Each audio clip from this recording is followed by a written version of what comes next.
Hello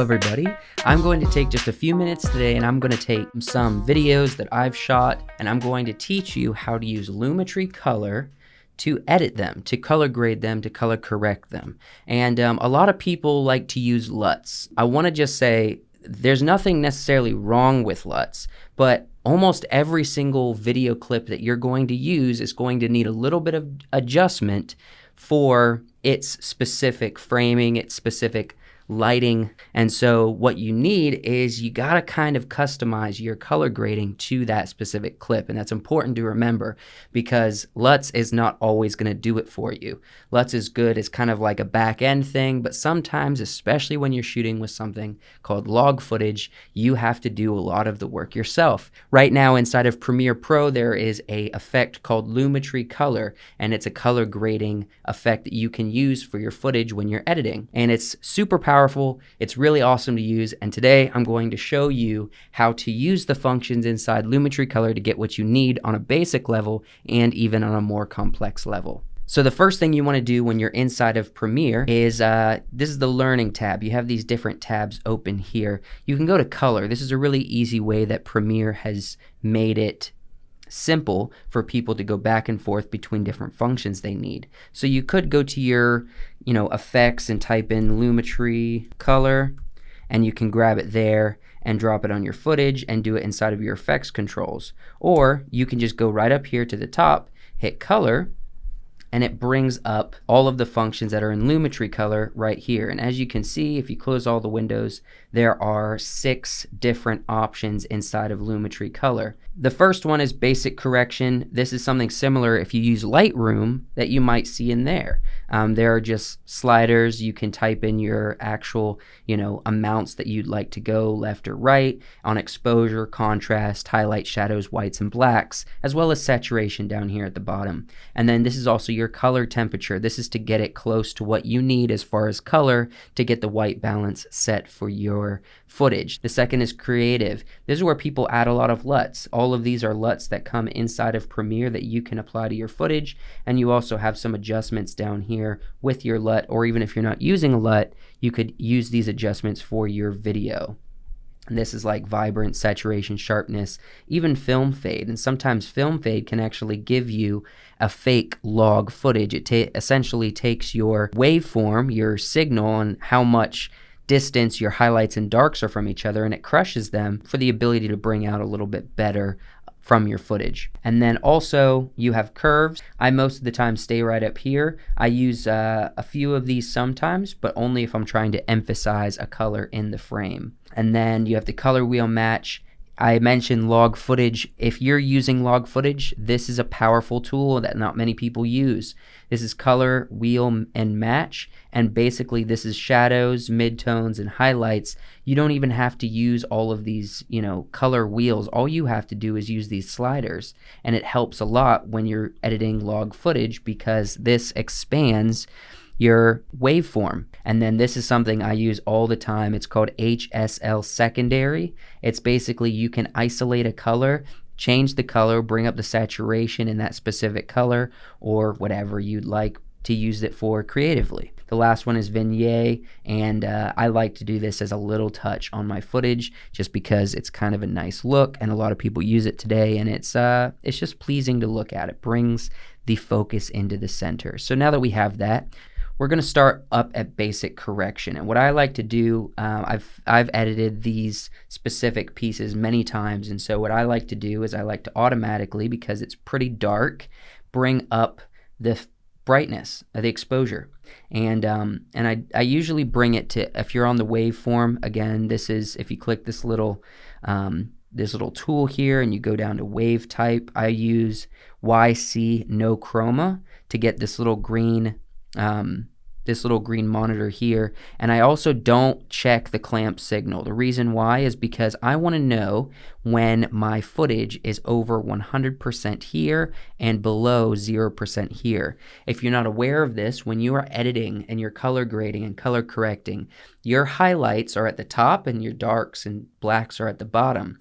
If you want things to be industry standard, you don't want them to be what some people call illegal in the field of video editing.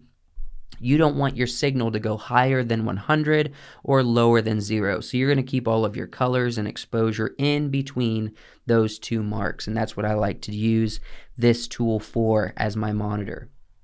And so obviously we have 100 here and 0 here. Right now our darks are registering a little bit below 10 and our highlights are registering between 70 and 80.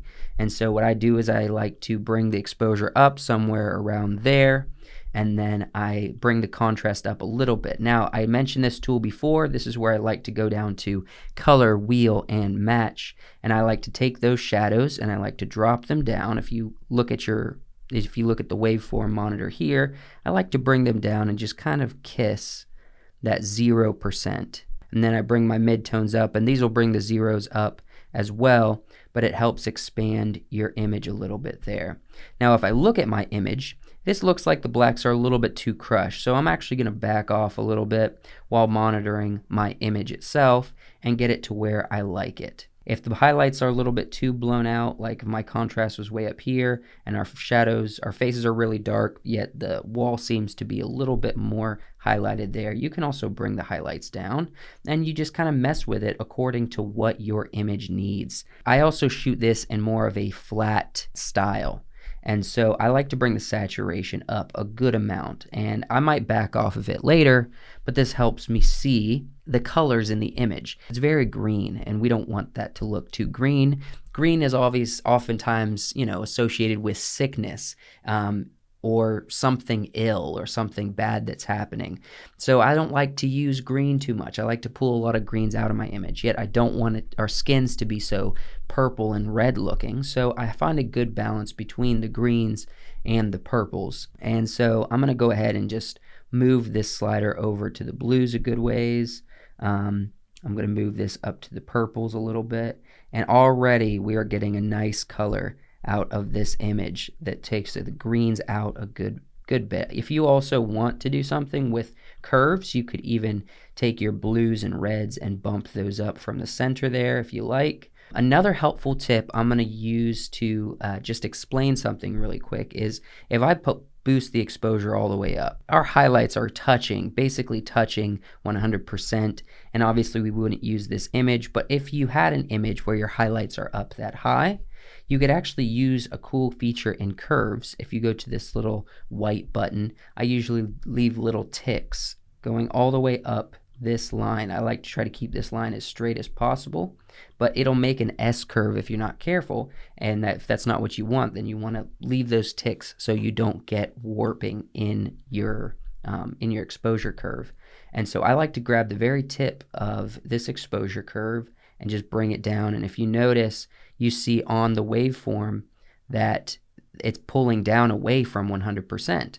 It only affects the very highlights, and so that's what I like to do if our image is being affected by those highlights. So once we have kind of the color and the exposure that we like, I actually like to bring down the saturation a little bit because I don't want our faces or things in the image that I don't want emphasized to be too saturated. So I'm going to show you, I'm going to take this saturation and I'm going to bring it down just a little bit.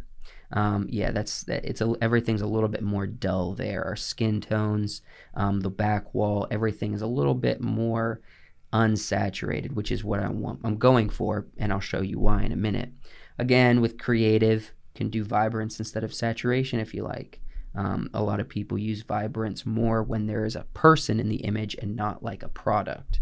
Well, actually, I'll use curves to emphasize one color. So, for example, if I want to take the red in my shirt here and I want to bring that red up, well then I'll take this hue versus saturation, I'll grab my little tool here, and I'm going to drop it on my shirt.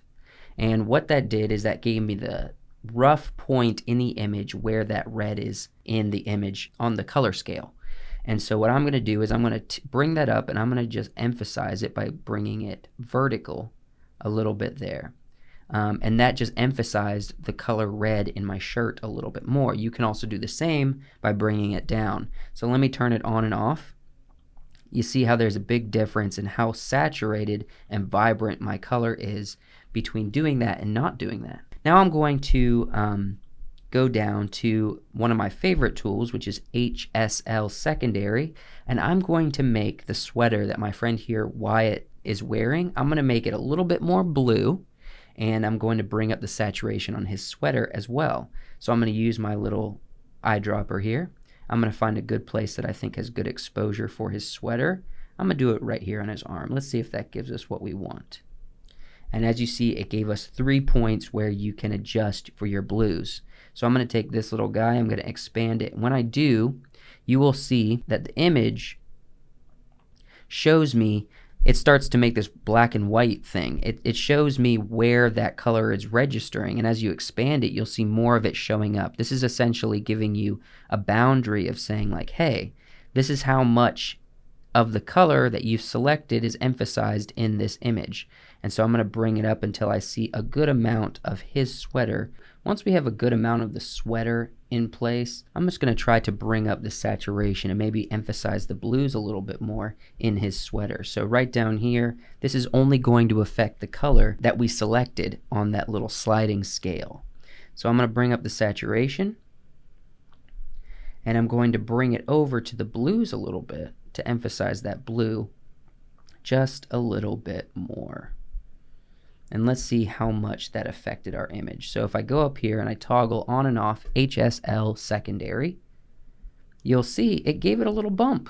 And then the last thing is just a nice little vignette to bring those corners in a little bit to emphasize what's in the image. And if we see what we started with, toggle on and off the effect as a whole, you'll see that we're actually coming away with something that's a little bit more nice and easy to look at. All right, I'm going to do our last shot, and this is a really good shot because it's very clear, good log footage. It's outside on a cloudy day, and it works really nicely. Everything's well exposed. All the colors look really nice, and it's we're going to be able to mess with this a lot. So if you look at it right now, you'll see the signal on the waveform monitor is pretty crushed. I mean, it's not too dark, but it's pretty crushed, so we're definitely going to want to expand that. I go straight to color, wheel, and match. And I'm going to bring those shadows down quite a good ways. I'm going to bring my midtones up a good ways. And I'm going to bring my highlights up just a little bit because I don't want to blow anything out with the highlights. So we expanded our signal a little bit using that. I'm going to probably bring the exposure up just a touch. I want to bring actually the contrast down because I don't want to lose signal in the sky. I don't want to lose some of these very fine details too much. And I actually want to bring the highlights down just a hair as well. I'm going to emphasize the shadows in the image. I'm going to see if I can push this sky a little bit more without losing those clouds. So if we look at what we've just done so far, we toggle it on and off. We get the exposure and the contrast looking nice the way we want it to. Well, the image itself is pretty red, it's pretty yellow. We want to cool it down just a little bit. So I'm actually going to see what it does if I use his shirt as a white balance here. Okay, so that gave me something a little nicer. Now the image is still pretty green and it also has some blues in it. So what I'm going to do is I'm going to make it a little bit warmer and I'm going to bring the purple out. Actually, I kind of like the green in the skin tones. I do kind of like that. Let's see the difference. Yeah, it goes from real purple to have more of like that greenish tone. I'm going to bring down the saturation in the overall image. I'm going to skip creative. I'm going to go skip curves. I don't need that for this one. I'm going to skip color wheel match. Well, I've already used it already. I'm going to go straight to HSL secondary, and I'm going to bring out the ocean and the sky and make those blues really pop in this image. So I'm going to use my selector tool. I'm going to click somewhere in the water, and I'm going to expand until we see it highlighting the sky and almost the whole ocean. Let's see, that almost did the trick right there. I just want to expand a little bit more. All right, so we're starting to see we're leaking into their shirts a little bit, which is not necessarily what we want too much. I'm going to back off just a little bit and isolate that a little bit more. There you go. So we got the sky and we got the ocean. So I'm going to bump that saturation up a good bit on just the sky and the ocean. I'm going to bring those blues down. and I'm going to maybe bring the greens down just a hair, or bring the greens up just a hair. All right, so we're starting to see a lot more color. We're starting to see a lot more depth in this image because of the color difference between them and the ocean and the sky. Look at how much blue is in the sky. You didn't even see that before. And let's toggle on and off, see what our original image looked like and now what it looks like color graded. Let's do one more final touch. You know I like doing this now. I'm going to add a little vignette on it just to bring a little bit more attention in, and I'm liking this. I like this a lot. Let's play through this one shot real quick just to see how it moves through the image with that color grading.